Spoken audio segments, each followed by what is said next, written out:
అన్యాయాన్ని నిలదీయాలని చెప్పినటువంటి తమ్ముడు గవినోల శ్రీనివాస్ గారికి ప్రత్యేకంగా ధన్యవాదాలు తెలియజేస్తా ఉన్నాను. ముందుగా మీ అందరికీ తెలియాల్సినటువంటి అంశం, మనం తెలంగాణ తెచ్చుకున్నదే నీళ్ళ కోసం. తెచ్చుకున్నది ఎందుకోసం? ప్రతి గ్రామానికి మంచిగా నీళ్లు రావాలన్నటువంటి ఆలోచనతో తెచ్చుకున్నాం. తెలంగాణ రాకముందు 10 ఏళ్ల కింద పాలమూరులో కూడా ఎక్కడంటే అక్కడ కరువు ఉన్న పరిస్థితి ఉండే. ఈ 10 ఏళ్లలో కేసీఆర్ గారు ఉన్న టైంలో మీ అందరు చూసిండ్రు. అంతకుముందు ఎన్నడూ ఎండాకాలంలో నిండని చెర్లన్నీ కూడా మనం నింపుకున్నాం. ఆ చెర్లతో వ్యవసాయం బాగానే సాగించుకున్నాం పాలమూరులో. దాంతోపాటు పాలమూరు రంగారెడ్డి అనేటటువంటి పథకాన్ని మనం ప్రవేశపెట్టుకున్నాం. ఆ పాలమూరు రంగారెడ్డి పథకంతో మహబూబ్నగర్ జిల్లాలో దాదాపుగా 9 లక్షల ఎకరాల కోసం, రంగారెడ్డి జిల్లాలో 3.5 లక్షల ఎకరాల కోసం, నల్గొండ జిల్లాలో ఇంకొక 60,000 ఎకరాల కోసం, అంటే మొత్తం కలిపి దాదాపుగా 13 లక్షల ఎకరాల కోసం పాలమూరు రంగారెడ్డి అనే పథకాన్ని మనం పెట్టుకున్నాం. ఎట్లయితే ఉత్తర తెలంగాణలో కాళేశ్వరం ఉన్నదో, దక్షిణ తెలంగాణలో మన పాలమూరుకు రంగారెడ్డికి నీళ్ళు రావాలంటే పాలమూరు రంగారెడ్డి పథకం రావాలని ఆలోచనతో మొదలుపెట్టినాం. కేసీఆర్ గారు మొన్న దిగిపోయే నాటికి 95% పనులు పాలమూరు రంగారెడ్డిలో అయిపోయినాయి. ఇప్పుడు ఎట్లుందంటే ఏనుగెళ్ళింది తోక చిక్కింది అన్నట్టుంది. మరి కేసీఆర్ గారు దిగంగానే పాలమూరు బిడ్డను, నేను పాలమూరు పులి బిడ్డనని చెప్పుకునేటటువంటి రేవంత్ రెడ్డి గారు పదవి ఎక్కిండ్రు. ఆయన ఎక్కిన తర్వాత ఆయన ఆలోచన ఏముండాలని మేము కోరుకున్నామంటే, ఆ మిగిలిన 5% పనులు చేసుకుంటే తక్షణమే పాలమూరు జిల్లా మొత్తం కూడా పచ్చబడుతుంది, దాంతోపాటు రంగారెడ్డి మంచిగా అవుతుంది, దాంతోపాటు నల్గొండలో ఒక 60,000 ఎకరాలకు నీళ్ళు వస్తాయని మనం అనుకున్నాం.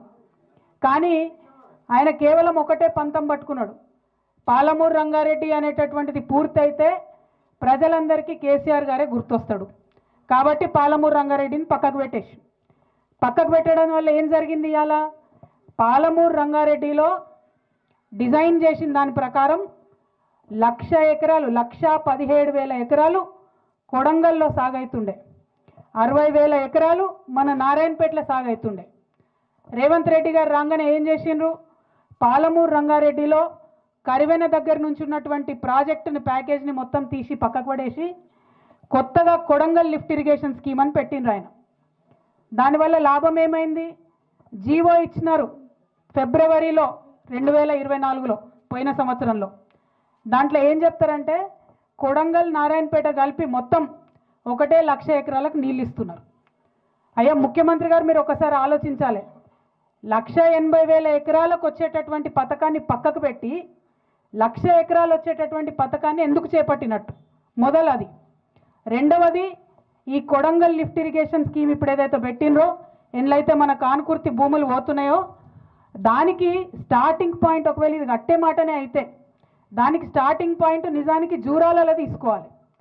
జూరాలలో తీసుకుంటే ఏమవుతుందంటే సంవత్సరం పొడవుతా జూరాలలో 30 నుండి 40 రోజులు మంచిగా వరద వారుతుంది. అందులోకెళ్ళి నీళ్ళు తీసి చిన్న చిన్న రిజర్వాయర్లు కట్టుకొని వాటిని దాచిపెట్టుకుంటే సంవత్సరం పొడుగుతా మన రైతులకు లాభం అవుతుంది. కానీ ముఖ్యమంత్రి గారు మేమందరం నెత్తి నోరు కొట్టుకొని మొత్తుకున్నా కూడా కరివెన ప్రాజెక్టు తీసి పక్కకు పెట్టి జూరాల నుండి కాకుండా ఈ భీమాలో బూత్పూర్ కాడికెళ్ళి దీనికి లింక్ పెట్టింది. బూత్పూర్ కాడికెళ్ళి లింక్ పెట్టుడుతో ఏమైంది? ఇప్పుడు అసలు ఆ భీమాలోనే చక్కగా నీళ్ళు రావు, నిండా నీళ్ళు రావు, ఇంకా దానికి కొంత పని బాకీ ఉన్నది. ఇప్పుడు ఆ భీమాలకెళ్ళి 4 TMCలు కొడంగల్ లిఫ్ట్ ఇరిగేషన్ స్కీమ్ తీసుకుంటే మక్తలు కూడా ఎండేటటువంటి పరిస్థితి వస్తుంది. పూర్వంగా మక్తలకు నీళ్లు రావు. ఇప్పుడు ఈయన పెట్టిన దాంట్లో కాలువలు తీయకుండా ఏం చేసిండ్రు? పైపులు వేసిండ్రు. భీమా కాడ నీళ్ళు ఎత్తి పైపుతోని చక్కగా కొడంగల్లో నీళ్ళు పోయాలి. మధ్యలో ఉన్న నారాయణపేట పోతుంది, దామర్గిద్ద పోతుంది, ఊట్కూరు పోతుంది, ఎవరికి ఒక సుక్క కూడా నీళ్ళు వచ్చేటటువంటి పరిస్థితి లేదు. కేసీఆర్ గారు కాళేశ్వరంలో కూడా పైప్తో ఇరిగేషన్ చేసిండ్రు. మా నిజామాబాద్ జిల్లాలో కూడా ఆ ప్యాకేజ్ ఉన్నది. మల్లన్న సాగర్ నుంచి హైదరాబాద్కు నీళ్ళు తీసుకొచ్చేటటువంటి ప్రాజెక్టులో కూడా మొత్తం తొవ్వంటి అన్ని ఊర్లకు నీళ్ళు ఇచ్చేటట్టు ఆనాడు కేసీఆర్ గారు ప్రయత్నం చేసిండ్రు. ఇప్పుడు రేవంత్ రెడ్డి గారేమో పైప్లో నీళ్లు తీసుకుపోతాం కానీ మధ్యలో ఎవరికి నీళ్ళు ఇవ్వమని చెప్తున్నారు. ఎందుకోసం ఇవ్వలేరు అంటే ఈయన కనెక్టింగ్ పాయింట్ బూత్పూర్లో పెట్టుకున్నారు, అక్కడ నీళ్ళే లేవు. నీళ్లు లేవు కాబట్టి మధ్యలో ఎక్కడ ఇయ్యం, కొడంగల్ తీసుకుపోయి డైరెక్ట్ ఇస్తామంటున్నారు. కొడంగల్ బిడ్డలకు కూడా నీళ్ళు రావాలి, కానీ మధ్యలో ఉన్న వాళ్ళందరినీ ఎండబెట్టి మధ్యలో ఉన్న గ్రామాలన్నీ ముంచేసి కేవలం ముఖ్యమంత్రి గారి నియోజకవర్గానికి ఇస్తామంటే అది మాత్రం సరైనటువంటి విషయం కాదు.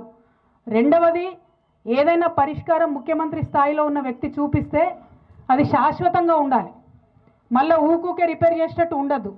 ఇవాళ ఒకవేళ ఈ ప్రాజెక్ట్ మొత్తం కంప్లీట్ అయితే కూడా మళ్ళా నీటి లభ్యత ఉండదు. భీమాలనే చక్కగా నీళ్ళు లేవు, అందులోకెళ్ళి ఇక్కడికి తీసుకునే దాంట్లో నీళ్లు ఉండవు. మరి నీళ్లు రానటువంటి పైపుల కోసం మన ఊరు ముంచడెందుకు అన్నది మొదట మనం ఆలోచన చేసుకోవాలి. రెండవ అంశం, మీ అందరినీ నేను కోరేది, ఎక్కడైనా ప్రాజెక్టులు కట్టినప్పుడు తప్పకుండా కొంతమందికి నష్టం జరుగుతుంది, కొంతమందికి లాభం జరుగుతుంది. కానీ ఈ ప్రాజెక్టు వల్ల మాత్రం మెజారిటీ ప్రజలకు నష్టం జరుగుతుంది తప్పితే లాభం జరుగుతలేదు. ఇలా ఇంకొక ముచ్చట కూడా మీరు దయచేసి గమనించాలి, అందరు పెద్దలు ఉన్నారు. ఈ జీవో వెంకటరెడ్డి అన్న 2024లో ఇచ్చినటువంటి రోజు 1,00,000 ఎకరాలకని జీవో ఇచ్చి దానికి ఉండే కాస్ట్ అంటే ఎంత అవుతుంది అంటే 2,900 కోట్లతో కడతాం ప్రాజెక్ట్ అని చెప్పిండ్రు. అది జీవో ఇచ్చిర్రు బాజాప్తా. ఈ సంవత్సరం నడ లోపల ఒక తట్టెడు మట్టి కూడా ఎక్కడ ఎత్తిపోయలే, ఎక్కడ పని చాలుగాలే, ఎక్కడ ఒక టిప్పర్ వచ్చి ఒక స్పూన్ మట్టి కూడా తీయలే. కానీ ఇవాళ ఆ ప్రాజెక్ట్ కాస్ట్ 4,500 కోట్లు అయిపోయింది ఆల్రెడీ. ఎట్లా పెరుగుతుంది ప్రాజెక్ట్ కాస్ట్? 1,500 కోట్లు.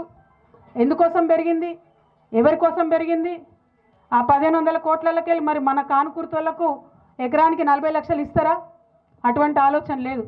ఆ పెరిగినటువంటి 1,500 కోట్లు పెద్దవాళ్ళ జేబులలో పోతున్నాయి తప్పితే మనకిచ్చే ఆలోచన ముఖ్యమంత్రికి లేదు.